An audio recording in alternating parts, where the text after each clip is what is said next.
Hello, everyone. We are going to move through a brief practice today focused on hips and hips alone.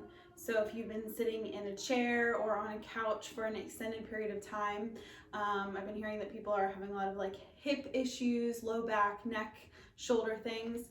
So we're going to move through a brief hip practice.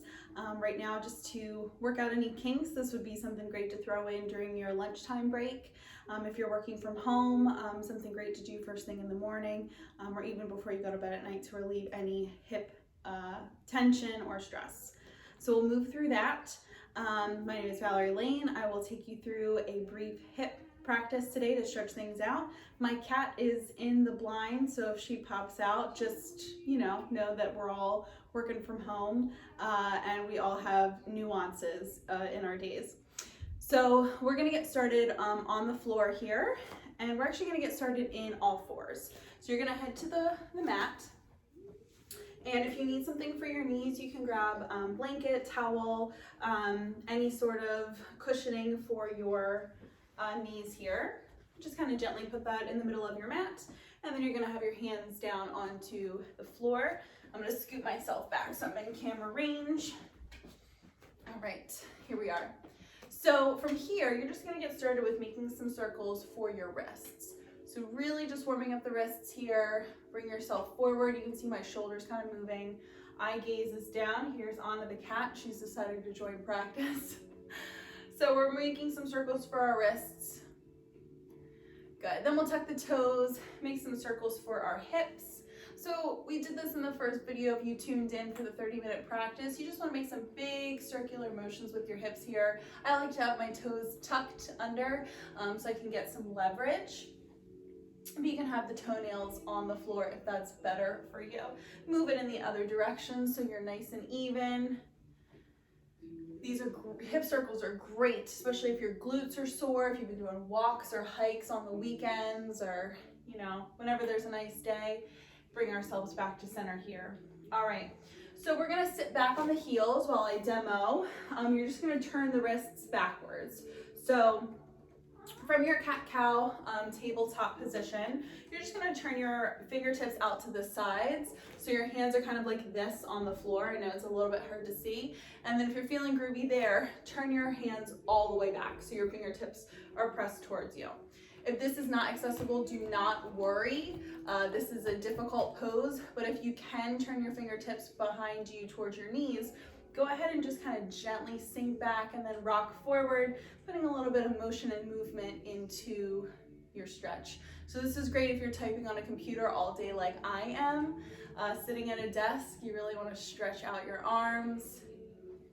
All right, we'll bring ourselves back to center. So now one hand at a time, you're gonna turn your hand over like this. So this back part of your hand is on the floor. So just one hand at a time. We'll start with the right hand, turn it over, lean back, stretch out that top of your wrist.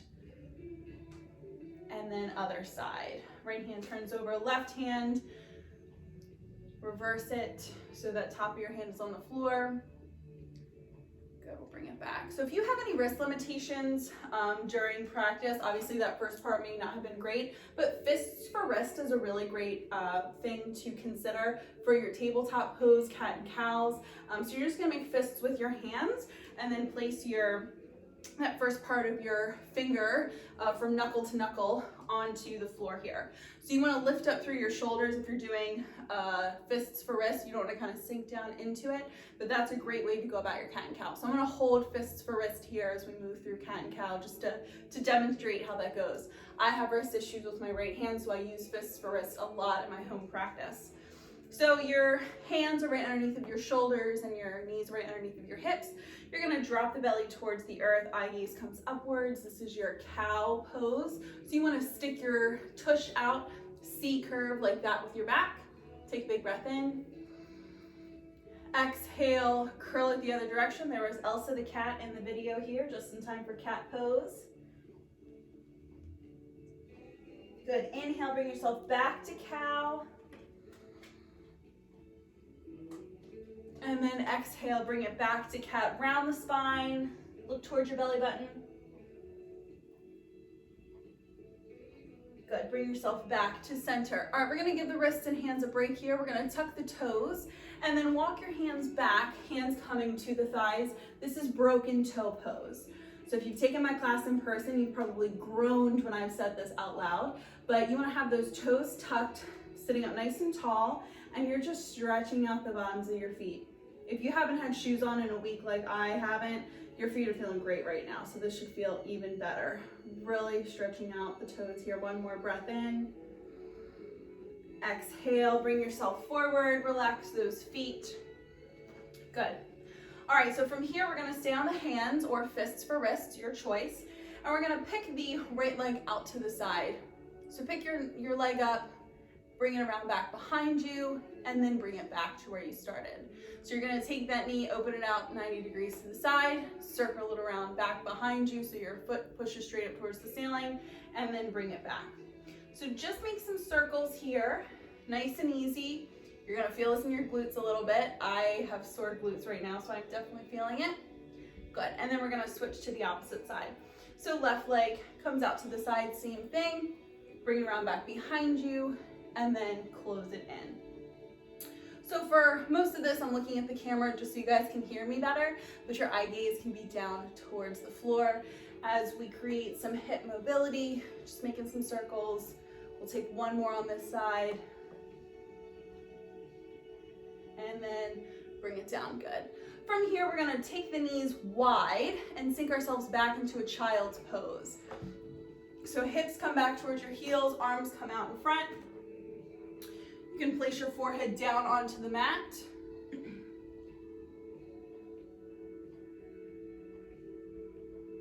Relaxing here and take a few big breaths. If this is painful for your knees at all, bring your knees back together. Sink your hips back and hover them over your feet. So don't sink all the way back. Stop halfway, take your arms forward, keep your forehead up off the mat, and fold. So whichever you're choosing, that second version I gave you is called puppy pose. So whether you choose child's pose or puppy pose, sink back into it. Really allow yourself to release any tension. Feel the hips opening up or stretching out.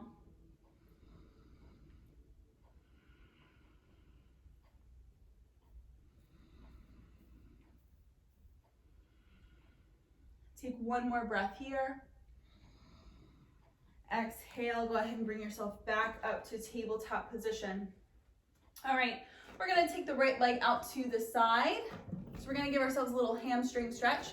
The neat part about your hips is that if you kind of work out the low back hamstring area in addition to your hips, you're gonna start to feel that area loosen up and you're gonna gain some mobility there a little bit quicker because we're loosening up the areas around your hip. So that right leg is out to the side. If your wrists are really complaining, take it down to the forearms. If forearms is too low for you, take a block or two. You can also use books at home and then place your forearms there. So really easy ways to be able to, you could even take a bolster if you have that, one of those long body pillows, anything creative to prop yourself up here. So we're just stretching out that inner thigh and hamstring stretch. Take one more breath in. Good, exhale, bring the right knee in, and then we're gonna stretch the left leg out this time. So stretch it nice and long. I'm gonna take one block down here, but you can stay. Your sides may not be equal, that's all right. The sides of our body are rarely completely equal.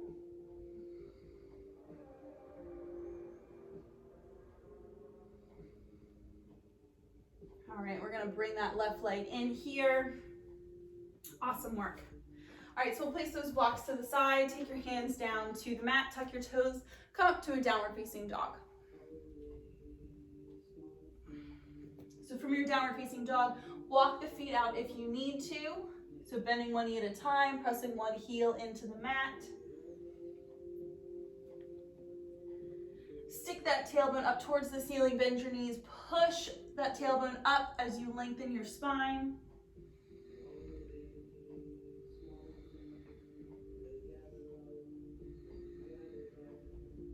Good, exhale, you're gonna bring yourself forward into a plank position.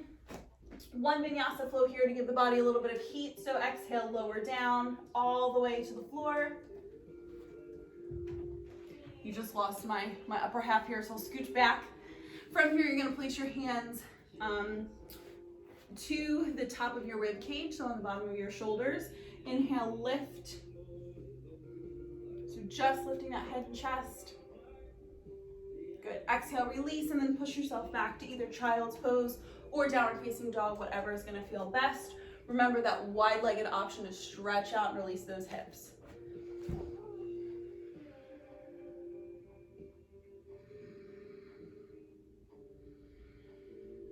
One more breath here. Good. Exhale. Go ahead and release.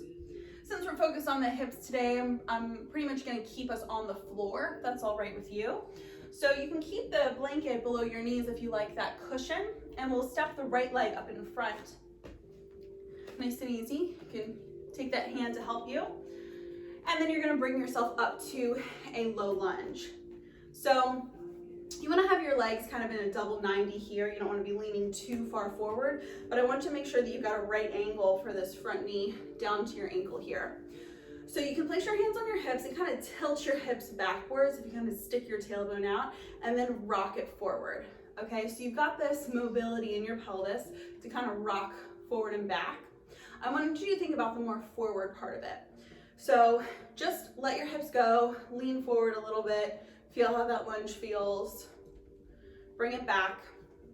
Now take your hands to your hips, tuck your tailbone so you're kind of tucking those hips.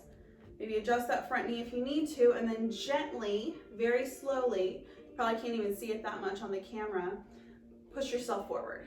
So it's a slight movement, but you should feel something activate on this front hip flexor here, this quadricep muscle, right? The more that you're grounding your feet into the floor, your right foot and your left knee, I should say, grounding those things into the floor, tucking that tailbone, the more you're gonna feel it in your hips. Good. From here, go ahead and come back, release. We're gonna take the hands down to the mat, tuck those back toes. Feel free to take a high lunge option here if you want a little bit more, or you can drop that back knee down, but just kind of walk your back leg out a little bit. Arms are gonna come down, forward, and up, and we're here in a crescent lunge position. This is my favorite hip stretch. Do it before and after I run. I do it sometimes in the middle of cooking dinner. I love the way this hip stretch feels. So your arms can stay up, they can come to the hips, they can come to your quad. Just really sink into it. Lean into that hip flexor. Enjoy the stretch here, and then bring yourself back, and we're gonna repeat to the other side. So hands come down to the mat nice and safely, right leg comes back behind you, and we'll take the left leg, step it up, gentle here, and then bring yourself up to your knees. Right knee. So you've got a little lean forward, allow those hips just to kind of relax. Lean forward, see how that feels, not much going on. Bring yourself back, make sure you're nice and safe, adjusted. Tuck that pelvis. If you need to rock back and forth a couple of times, you can. And then when you're ready, have the pelvis tucked and lean forward. So again, quadricep and hip flexor on that right side. You're feeling it. These muscles tend to get tight really quickly in the winter. I know we're kind of coming out of that season, but the hips are one of the number one, areas of tension right now. All right, we'll bring ourselves back.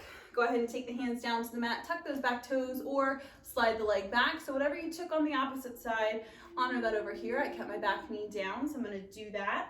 Arms come down, forward, and up. My cats are so active. The first class they were sleeping, so if you see them in the video, it's just kind of chuckle to yourself. Hands can stay up or they can come down as you sink in, really enjoy. They scared each other, didn't they? I bet they did. You can't see maybe you can see all of their cat condo in the background. They're spoiled, I'll tell you that. All right, from your lunge here, hands come down. Safely take your back leg, or your front leg, sorry, step it back behind you. So you're back to this tabletop position. You're gonna cross at your ankles and then have a seat back behind you. So now you're in a cross-legged position. So I'm gonna scooch myself forward. So I'm on Anna, you're gonna have to move. Okay, something is very interesting on the floor that she needs to be smelling apparently. And stretch those legs out in front here. So we're gonna take a wide-legged forward fold. Anna, you're gonna have to move so people can see me. Go. go. There we go. Wide-legged forward fold. So take your legs wide, a little bit wider than your mat.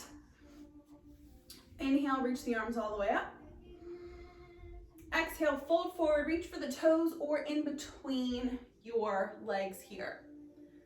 So if you've got a strap that you want to integrate, you can place the strap around your wide legs here, and then use your arm strength to pull yourself forward, and you'll feel the hamstring stretch same way you would in a normal forward fold.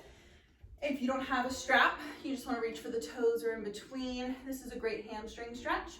Just make sure you're not feeling it in that low back. You want to make sure that you are maintaining a healthy spine. Nobody needs any disc issues right now. I'm sure about that. One more breath. Exhale, go ahead and release yourself up here. All right, so we're gonna do a seated pigeon today. I love pigeon pose, but seated pigeon is really accessible, and if you've been out of practice for a couple of weeks, jumping right into regular pigeon may be a little bit too much. So we're gonna start with seated pigeon. So you're gonna cross your right leg, kind of like you're rocking a baby, and you're just gonna put it on top of your left leg here. So I've made a figure 4 with my legs. Your hands are gonna come back behind you to support, and that left leg is gonna bend. So I bent my leg and kind of walked it in here. Adjust your fingertips behind you so you can really prop yourself up. And then from here, this is your seated pigeon. This is plan A of your seated pigeon. The stretch is happening in your glutes. You want to gently press that right knee open so long as you don't feel anything that's painful in that right knee. You want to make sure you're doing it safely. And that left foot can adjust as needed. If you're feeling really good and you want to take this a step further, you're going to hold on to that right leg. So sole of the left foot finds the crook of your left arm, and then you hug the right leg with the right arm, interlace your fingers, stretch that left leg long, tall spine, and now you're holding your leg like you would a baby or a football. Anna. Okay. Just grateful there's no kids in this house, just saying. Just grateful there's no kids. Take one more breath. Good, as you exhale, you can bend this left leg, place the right leg on top, and then gently bring yourself back down. So coming out of it the same way you went into it, nice and safe. Same thing, other side. So you're gonna cross that left leg over top of your right leg, making that figure 4. From here, the fingers tent behind you. You can gently bring the right leg up. Adjust your hands as needed. Plan A of your pigeon pose on the other side. So I'm feeling it big time on this side, more so than I felt it on the right. Make sure you've got a flex in this foot. If you want to move into plan B, you guys know what to do. Right arm comes out, place the right, I said that wrong on the other side. This is your left foot into your right arm. Sorry about that. And then go ahead and straighten that other leg out. You guys do what I meant.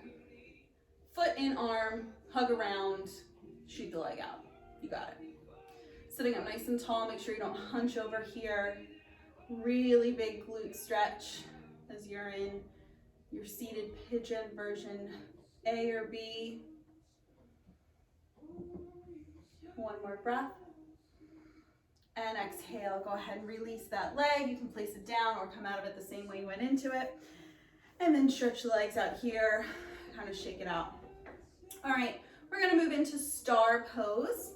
So you're gonna place your feet on the floor so your feet are a little bit apart, maybe like 1 or 2 inches, knees bent here.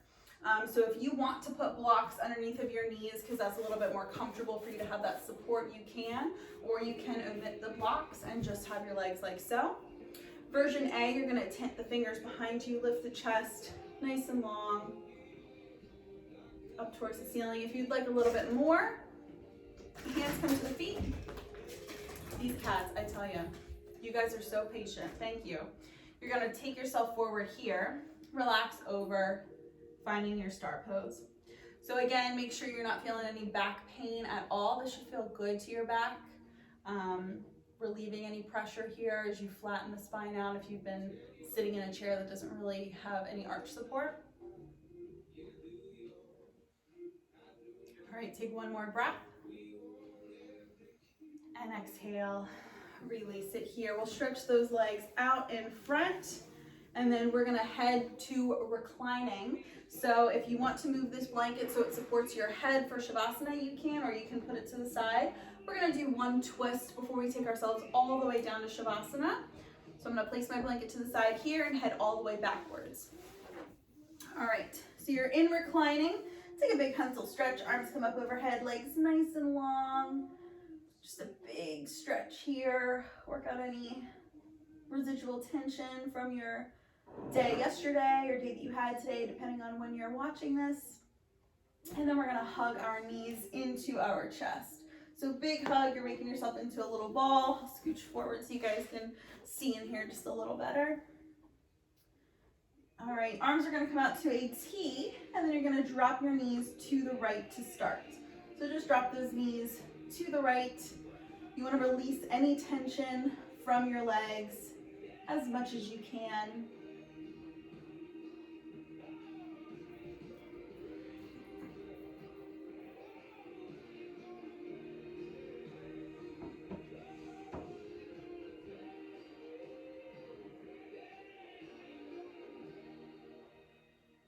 Go ahead and bring your legs up to center one at a time, left and then right. And then you're gonna do the same thing, drop those legs over to the other side.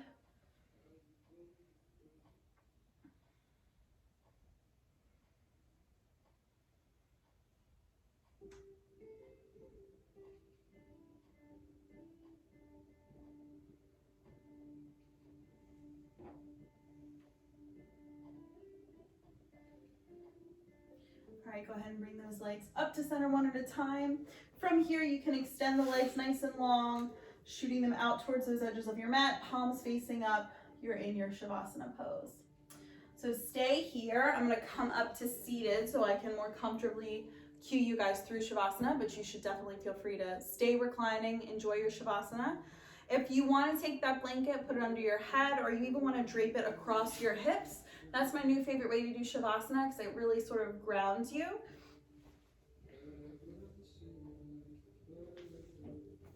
So just take a big breath in here. Exhale it all out. Let your shoulders kind of sink into the floor. Body feels supported by the earth. Seeing if you can tune into how your lower body is feeling, since that was our focus today, wrists and hips mostly. No balance for any of my regular students that don't necessarily enjoy balanced postures. You got through a whole almost half-hour yoga practice without balance. That's awesome. So if your mind is kind of racing here, you're having trouble quieting your thoughts, see if you can really tune into that natural breath. So gentle inhale, gentle exhale.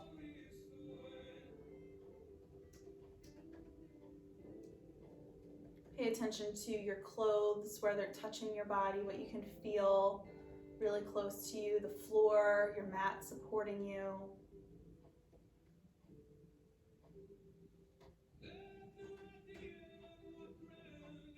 See if you can really just turn your mind away from everything else, focusing on your body in the present moment.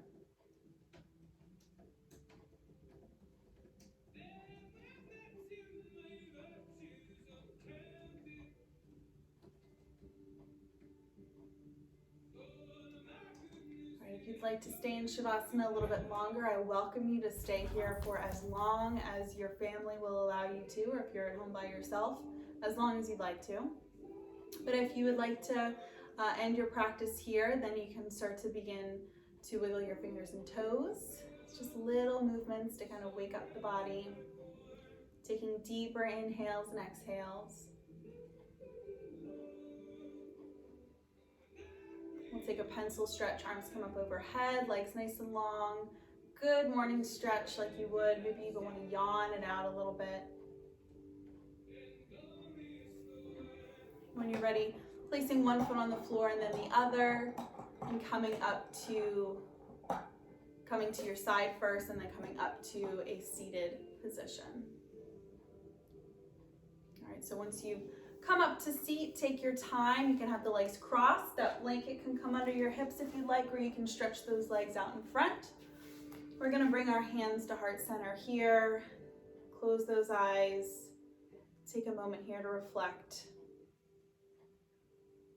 So whatever you've been feeling this week, whether it's fear or courage or strength or faith or uncertainty, or maybe a combination of all of those things, see if you can really tune in, let yourself feel each emotion. Feel each emotion wholly. Journaling is a great way to get those feelings out. Make sure you're talking to somebody if you can, someone in your household or a friend, family member that you can call. So certainly very troubling times, and there's a lot of unknowns, so make sure you're not pushing those feelings down or trying to make it seem like everything's okay. All right, we'll take 2 breaths in to close together on that note of togetherness. We are in this, all of us are experiencing this together. So we're in this community together. Find somebody who you can talk to. Maybe it's somebody, that also practices yoga that you can turn to. We'll take 2 breaths together to close on that note. Inhale, bring it up. Exhale, hands to heart center. Inhale, bring the arms up. And exhale, hands to heart center. Great. Thank you all so much for practicing with me. I hope this was helpful to your hips. I hope it gave you a little bit of inspiration and feeling a little less lonely or in solitude at the end here. If you need anything, feel free to comment or send me a message on social. Thank you so much again. Namaste.